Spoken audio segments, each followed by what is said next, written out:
அஸ்ஸலாமு அலைக்கும் வரஹ்மத்துல்லாஹி வபரகாத்துஹு. அல்ஹம்துலில்லாஹ். இறைவனின் சந்திப்பு பகுதி 11 இன்ஷா அல்லாஹ் இன்னைக்கு நம்ம பார்க்க இருக்கிறோம்.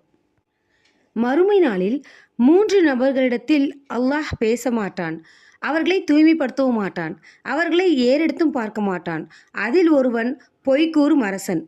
இந்த செய்தி முஸ்லிமில் 156வது செய்தியாக இடம்பெற்றிருக்கிறது.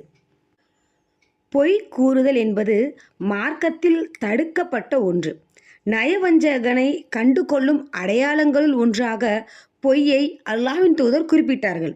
புகாரில் வரக்கூடிய ஒரு செய்தி, நபி ஸல்லல்லாஹு அலைஹி வஸல்லம் அவர்கள் கூறினார்கள், முனாஃபிக்கின் அடையாளம் 3. பேசினால் பொய் பேசுவான், வாக்குறுதி அளித்தால் நிறைவேற்ற மாட்டான், நம்பினால் மோசம் செய்வான். இந்த செய்தி புகாரியிலே 33வது செய்தியாக இடம்பெற்றிருக்கிறது. ஆகவே பொய் பேசுவது என்பது நயவஞ்சகனின் அடையாளங்களுள் ஒன்றாக நம்முடைய மார்க்கம் நமக்கு போதிக்கிறது.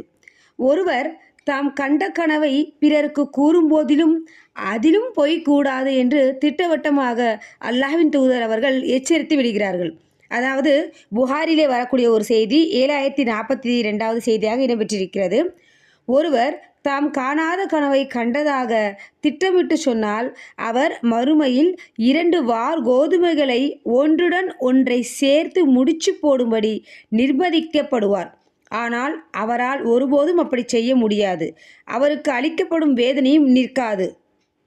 ஆகவே தாம் கண்ட ஒரு கனவில் பொய்யை இட்டுக்கட்டி பேசினாலே இதை போன்ற ஒரு மறுமையில் தண்டனை இருக்கு என்று சொன்னால், மற்ற விஷயத்திற்கும் அல்லாஹ் தஆலா மனிதர்களை எப்படி பிடிப்பான் என்பதை நாம் சிந்தித்து பார்க்க வேண்டும்.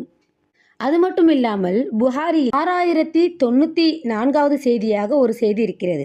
அதாவது, உண்மை நிச்சயமாக நன்மைக்கு வழிகாட்டும், நன்மையானது நிச்சயம் சொர்க்கத்திற்கு வழிகாட்டும். ஒருவர் உண்மை பேசிக்கொண்டே இருப்பார், இறுதியில் அவர் வாய்மையாளர் சித்திக் என்னும் பெயருக்கு உரியவர் ஆகிவிடுவார்.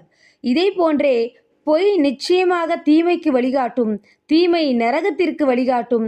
ஒருவர் பொய் பேசிக்கொண்டே இருப்பார், இறுதியில் அவர் அல்லாஹ்விடம் பெரும் பொய்யர் என பதிவு செய்யப்பட்டு விடுவார். கூடுதலாக சொல்ல வேண்டுமென்றால் இன்னொரு செய்தி புகாரியிலே 6919வது செய்தி.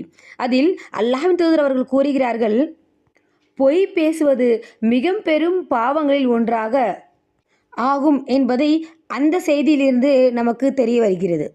ஆகவே பொய் பேசுவது தவறு என்பதை மேற்கண்ட ஹதீஸ்களிலிருந்து நாம் தெரிந்து கொள்ளலாம். பொய் என்பது அலட்சியப்படுத்த வேண்டிய ஒரு விஷயம் அல்ல, மாறாக நாம் அச்சம் கொள்ள வேண்டிய ஒன்று என்பதை இதுவல்லாத இன்னும் ஏராளமான நபிமொழிகள் உறுதிப்படுத்துகின்றன. ஆனால் அல்லாஹ்வால் பார்க்கப்படாத நபரை குறிப்பிடும்போது பொதுவாக பொய் சொல்பவன் என்று கூறப்படாமல் பொய் சொல்லும் அரசன் என்று கூறப்படுகிறது.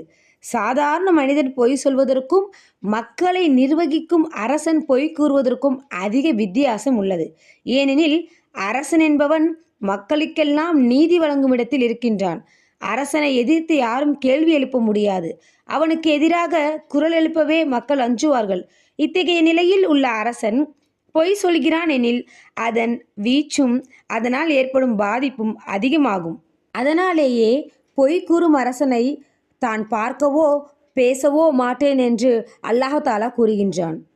ஆகவே கண்ணியமிக்க சகோதர சகோதரிகளே, இந்த பாவத்திலிருந்தும் பெரும் பொய்யிலிருந்தும் வல்ல ரஹ்மான் நம் அனைவரும் காப்பாற்றுவானாக. சுப்ஹானக்கல்லாஹும்ம வ பிஹம்திக அஷ்ஹது அன் லா இலாஹ இல்லா அன்த அஸ்தக்ஃபிருக வ அத்தூபு இலைக. அஸ்ஸலாமு அலைக்கும் வரஹ்மத்துல்லாஹி வபரகாத்துஹு.